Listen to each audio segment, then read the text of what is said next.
तो हाँ जी स्टूडेंट्स, आज हम कर रहे हैं हमारा इकोनॉमिक्स का lecture 1 start. Kind of intro lecture है ये, for your attempt for your batch fully updated lecture.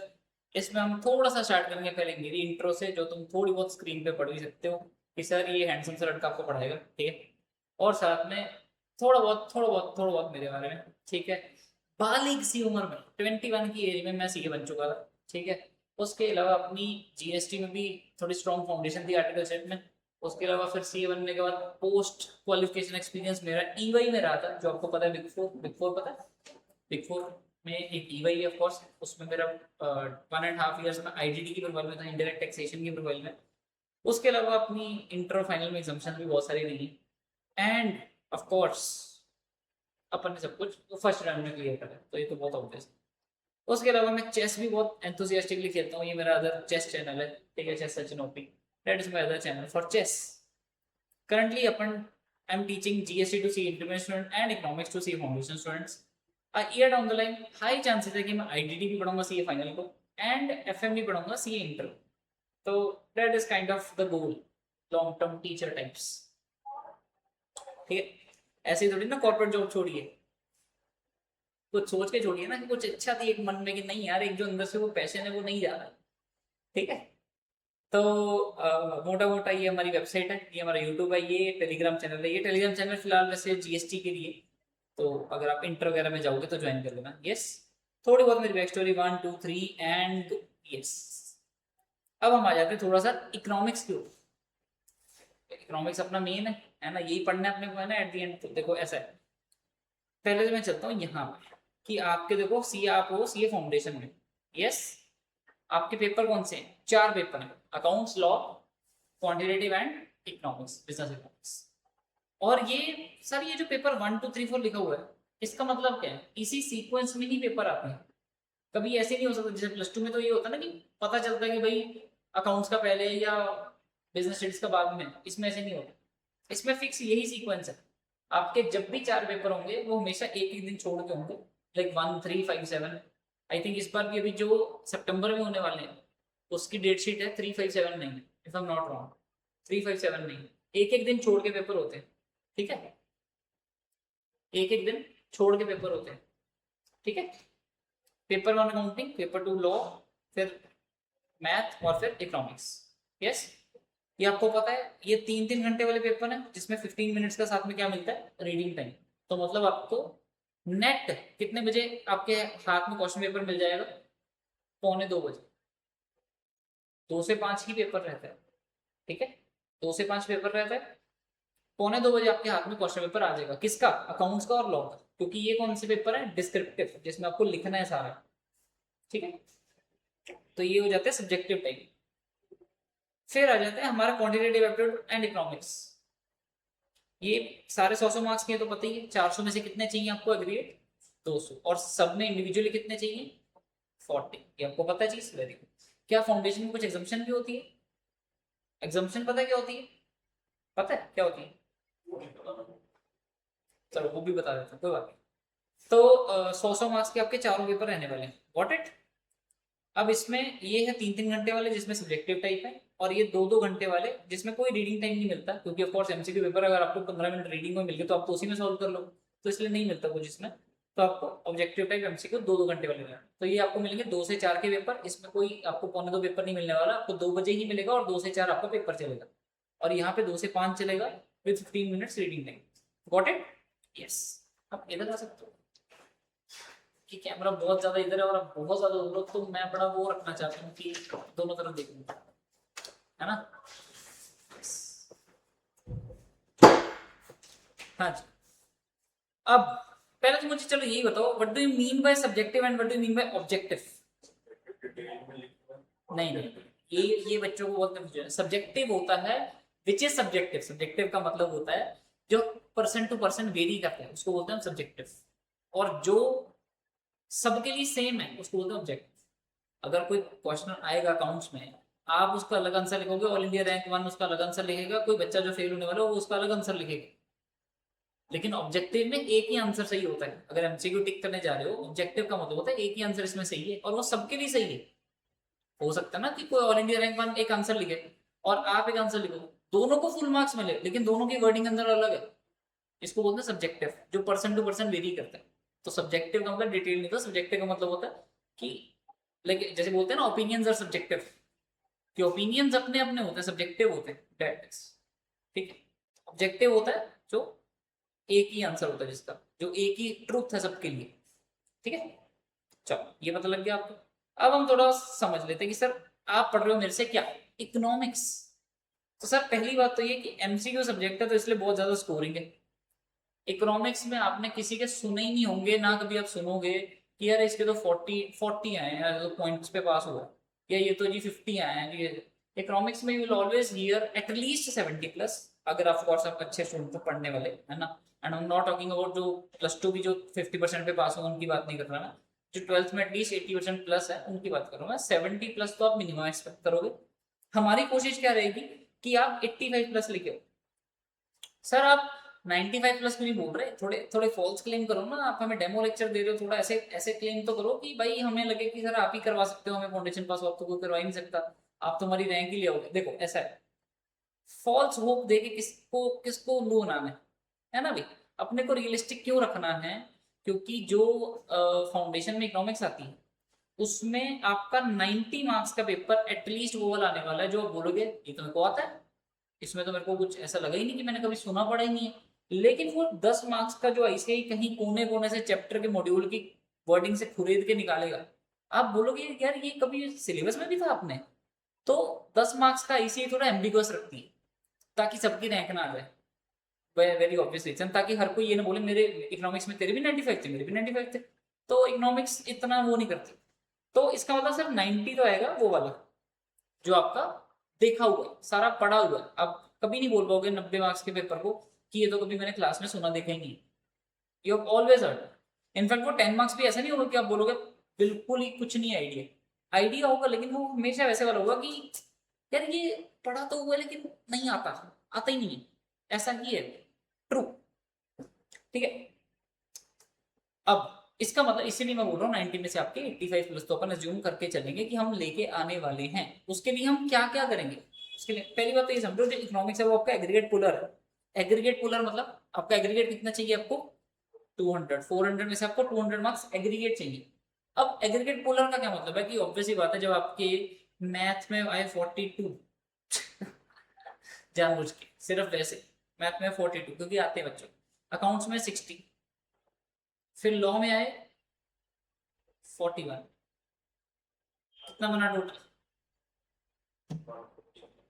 Very good 143, ठीक है 143 बना। अब क्या ये 150 है, ओ सॉरी क्या ये 200 है, कितना चाहिए अपने को और 67, 57। अब अपने को इकोनॉमिक्स में चाहिए 57 ताकि हम 200 पे पास हो जाए। लेकिन पहली बात तो ये कि हमें 200 पे पास होना है, 250 इज द बेयर मिनिमम। जो लड़कियां एक्सपेक्ट करती है जैसे लड़कों से बेयर मिनिमम, वैसे वाले वे में बेयर मिनिमम है 250। तो 250 तो बड़ी वैसे वाली चीज है कि मतलब 250 सुन के भी ऐसे गलन सी आनी चाहिए कि 250 है यार तेरे बस। मैंने बिना पढ़े मेरे, मैं अपने बता रहा हूँ बिना पढ़े मेरे 293 से फाउंडेशन में। बिना पढ़े का मतलब ये नहीं है कि मैं पढ़ता नहीं था, बिना पढ़े का मतलब मैं इतना स्ट्रेस लेके पढ़ा ही नहीं कभी। मैं बड़ा वैसे वाला स्टूडेंट था शुरू से कि अरे पेपर से 2 महीने पहले भी मैं चेस खेल रहा हूँ आराम से। इतना चेस का शौक था कि मैं 10-10 मिनट वाली रैपिड गेम्स लगाता रहता था चेस, आराम से बैठ के आधा आधा घंटा 2-2 घंटे खेलता रहता था, कोई टेंशन नहीं। तो इसका मतलब क्या, मैंने वैसे वाले में कभी पढ़ा कि अरे मैं तो सीए स्टूडेंट हूँ, मैं तो 9 घंटे पढ़ूंगा फाउंडेशन के लिए, नहीं। 2-2 3-3 घंटे मैक्स, बस इतना सही पढ़ के एक्स्ट्रा बोल रहा हूँ मतलब क्लासेस के अलावा 2-2 3-3 घंटे बस, इसके अलावा बाकी पूरा दिन एंजॉय। तो ये कर करके भी मेरे 293 आ गए थे, 294 या 293 इनमें से कोई एक। द पॉइंट इज कि 250 तो सुन के बड़ा आसान चाहिए 250, तो इसलिए 200 आपका गोल नहीं है। अब रही बात एग्रीगेट पुलर क्यों बोलते हैं, क्योंकि जब आपको बाकी सब्जेक्ट थोड़े तंग करते दिखेंगे ना कि अरे लॉ और अकाउंट्स तो डिस्क्रिप्टिव है, लंबा लंबा लिखना पड़ता है, कभी कभार बच्चों का फुल अटेम्प्ट नहीं हो पाता, और मैथ स्टैट्स में तो वैसे ही बच्चों की एकदम से ऐसे हो जाती है कि भाई छोड़ा हुआ था हमने। तो इकोनॉमिक्स ही वहां पे लाइफ सेवियर बन के आता है कि भाई मैं तुम्हारा एग्रीगेट बचाऊंगा, मैं तुम्हें लेके जाऊंगा 250 पार की तरफ, ठीक है। तो ये आपका इकोनॉमिक्स काम आएगा। अब बात आ जाती है सर कि मैं कैसे पढ़ाऊंगा, मैं कैसे पढ़ूँ। एक तो सर आपके सारे के सारे मॉड्यूल के क्वेश्चंस कवर होंगे क्लास में, तो ऐसा कुछ नहीं होगा कि आप बोलोगे कि अरे मॉड्यूल के क्वेश्चंस खुद करने पड़ रहे हैं। मतलब खुद करने वो इस सेंस में जरूर करने पड़ सकते हैं कि अगर आप बोलो कि मेरे को प्रैक्टिस करनी, बट आपको क्लास में कवर्ड मिलेंगे। उसके अलावा आपको सारे सब्जेक्ट, सारे कंसेप्ट, सारे chapters full in depth in detail पढ़ाए जाएंगे, ताकि आपको कभी ऐसा ना लगे कि भाई ये चीज मेरी पढ़ी ही नहीं हुई या ये चीज का मेरे को मतलब ही नहीं पता। और इनफैक्ट ऑफ कोर्स रिकॉर्डिंग्स भी ऑलवेज अवेलेबल है, तो आपको कभी भी लगेगा कि अरे मेरे को चीज नहीं समझ आ रही, उठाओ फोन आराम से अपने उसमें लॉग इन करो ऐप में हमारी, और आपको रिकॉर्डिंग देख लो। ठीक है, पूरा लेक्चर आपको रिकॉर्डेड मिल जाए।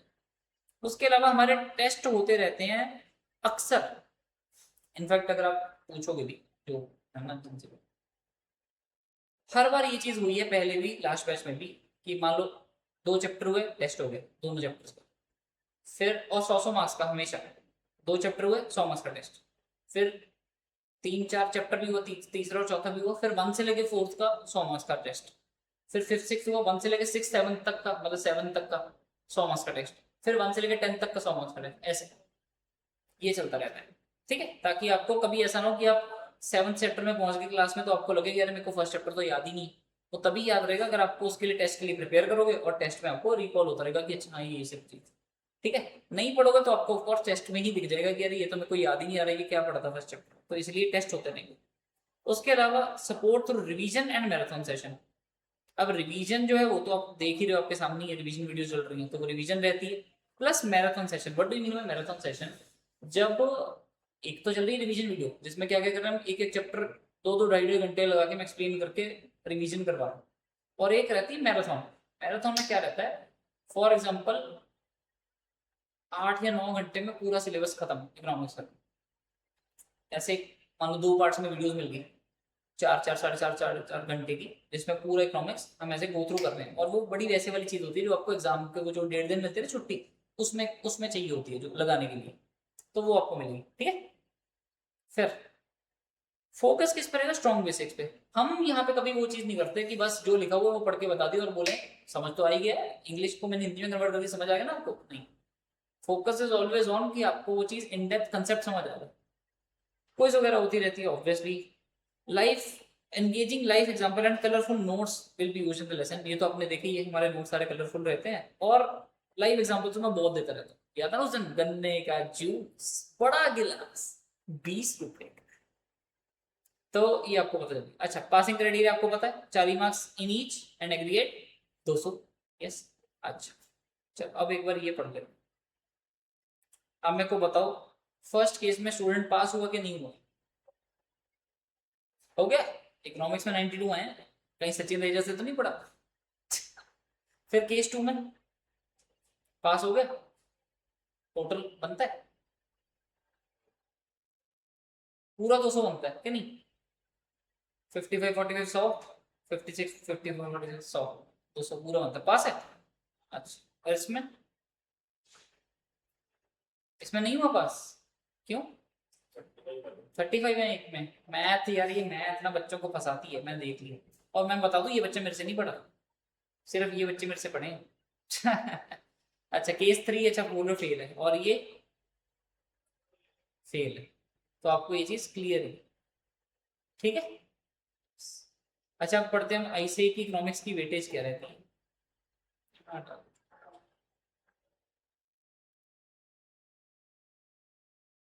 हम्म, चलो एक बार ये पढ़ लेते हैं। आपके हैं 10 चैप्टर्स, ठीक है, 10 चैप्टर्स हैं आपके, और जो 10 चैप्टर हैं उसमें से जो 5 है वो मोटे मोटे आपके माइक्रो इकोनॉमिक्स से रिलेटेड है। ऑल्दो ये जो बिजनेस साइकिल्स है ये थोड़ा दोनों में गिन लो।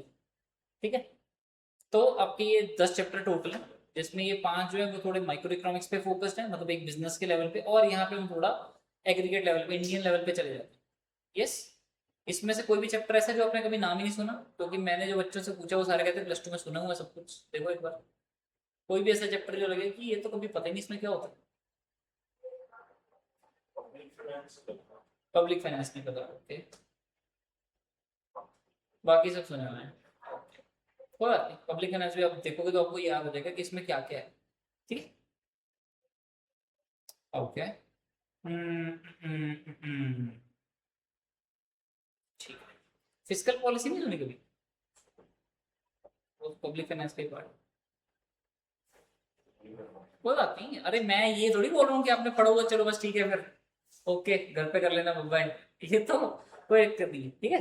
चल, और ये वेटेज रहती है नॉर्मली, ठीक है। अब इसमें ऑफ कोर्स प्लस माइनस 5% हो सकता है, ठीक है। तो लेकिन ऑन एन एवरेज ये वेटेज रहती है। एग्जाम फॉर्म आपका कब भरा जाएगा? अगर आपका जैन में अटेम्प्ट है या आपका मई में अटेम्प्ट है या आपका सितंबर में अटेम्प्ट है, जब भी आपका अटेम्प्ट है उससे 1.5 मंथ्स या 2 मंथ्स बिफोर आपसे एग्जाम फॉर्म आईसी रिलीज करती है। वो आपको हम नॉर्मली ग्रुप में बता देते हैं। जैसे अभी सितंबर के एग्जाम फॉर्म खुले हैं तो हमने हमारी कम्युनिटी में डाल दिया कि एग्जाम फॉर्म ओपन हो चुके हैं, बच्चे भर सकते हैं, कहीं कोई डाउट है तो हम बता देंगे। ये हम करते हैं आपको। अब अभी तक आप उसमें कम्युनिटी में ऐड नहीं ना हुए, वो मैं कर दूंगा, ठीक है। ठीक है। ये हो गया। हम्म, अब क्या आपको पता नेगेटिव मार्किंग भी है? नहीं पता। अच्छा, नेगेटिव मार्किंग इकोनॉमिक्स के पेपर में ऐसे चलती है। अगर आपका सही आंसर हो तो आपको मिलेंगे 1 मार्क्स। क्वेश्चन आपने अटेम्प्ट ही नहीं करा तो आपको 0 मिलेगा। आपने अटेम्प्ट करा और वो गलत है तो आपको मिलेगा -0.25। 4 क्वेश्चन गलत तो 1 मार्क्स दे, समझे। तो अगर आपके 4 क्वेश्चन गलत हो तो आपके इफेक्टिवली टोटल कितने मार्क्स गए?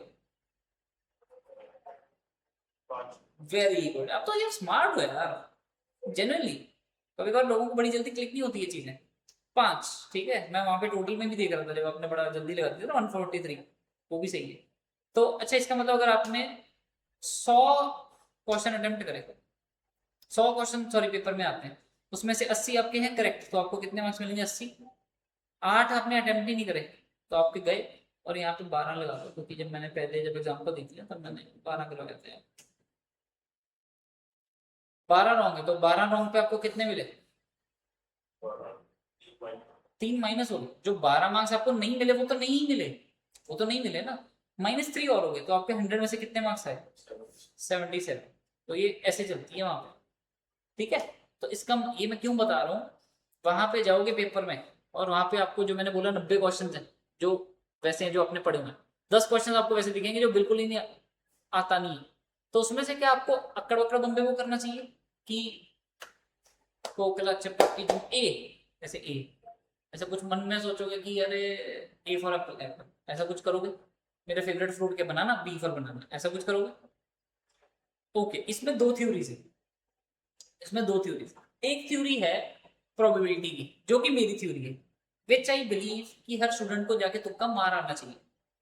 क्यों?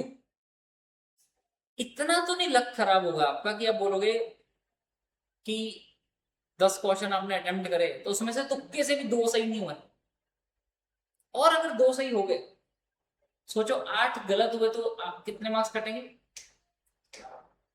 2, तो 2 सही हो गए, 2 मार्क्स मिल भी तो गए। 10 में से 2 भी सही हो गए तो आपका क्या हो गया? Break even point.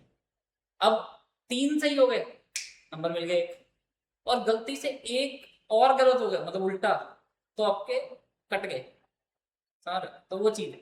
अब गेम ऑफ प्रोबेबिलिटी है। ऑल मतलब बेसिकली आप गैम्बल कर सकते हो अगर आपको थोड़ा सा लगता है कि यार ये पर्टिकुलर क्वेश्चन पे मैं थोड़ा स्ट्रांग हूँ कि मैं कर लूंगा। अब जरूरी थोड़ी 10 में से आपको 10 ही अटेम्प्ट करने हैं तुक्के मारने के चक्कर में।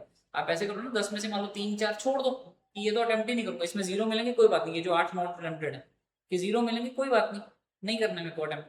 लेकिन जो 10 में से जैसे 3-4 छोड़ दिए, 6 अटेम्प्ट कर लिए, जो आपको थोड़े स्ट्रॉन्ग फीलिंग आ रही थी कि यार इसका आंसर ये वाला ऑप्शन ज्यादा बनता है, कॉमन सेंस से भी या वैसे भी जो मैंने पढ़ा हुआ उस बेसिस पे, तो आप अटेम्प्ट करो, ठीक है। ये लॉजिक रहता है। और ऑफ कोर्स 80 तो आपको आते ही होंगे, इतना नहीं होगा वहां पे कि आप बोलोगे कि अरे ये क्या आ गया, पता ही नहीं कुछ, ठीक है। तो मेन पॉइंट है कि आपकी वहां पे नेगेटिव मार्किंग भी है।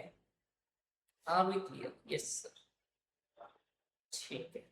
बुक्स आपको पता कौन सी में? अच्छा ये रह गया।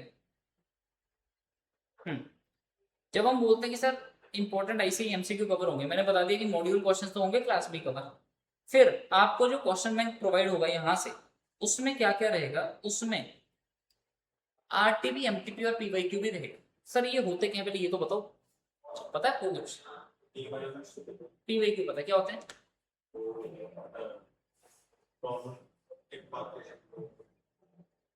टिक मार्क क्वेश्चंस, सारा एमसीक्यू पेपर ही तो है।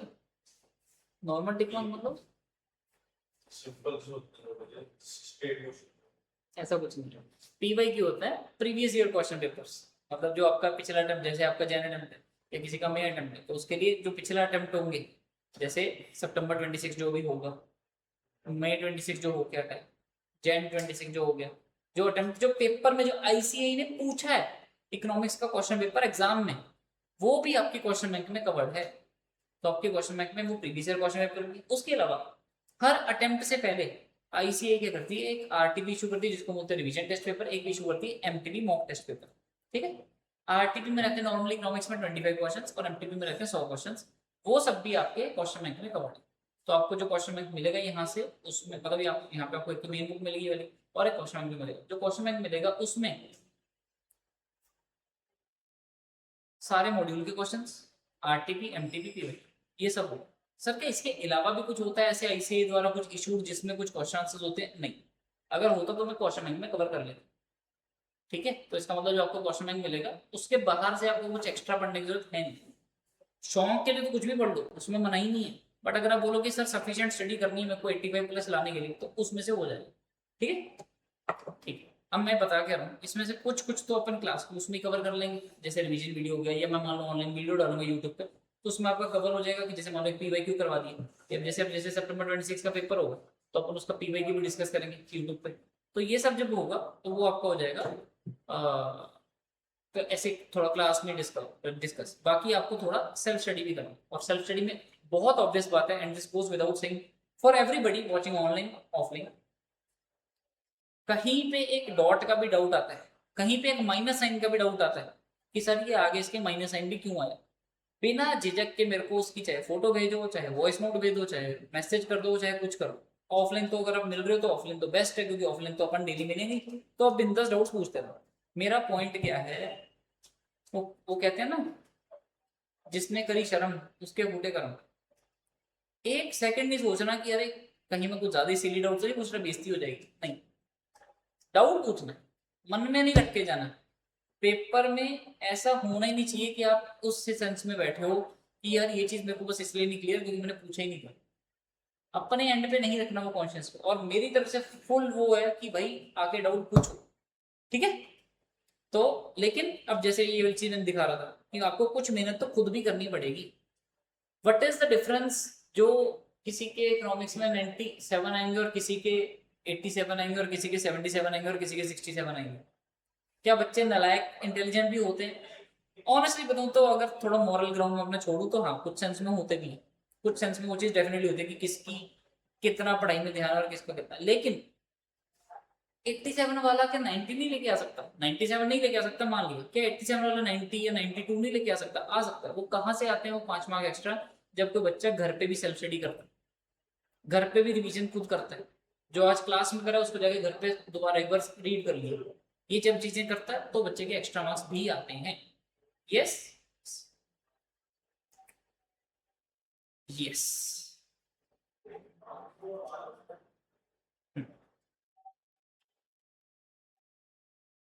आपका जो सिलेबस है वो मैंने जैसे आपको बताया कि अभी स्टार्ट हो रहा है, तो ऑन एन एवरेज 3 मंथ्स में हमारा खत्म हो जाता है सिलेबस।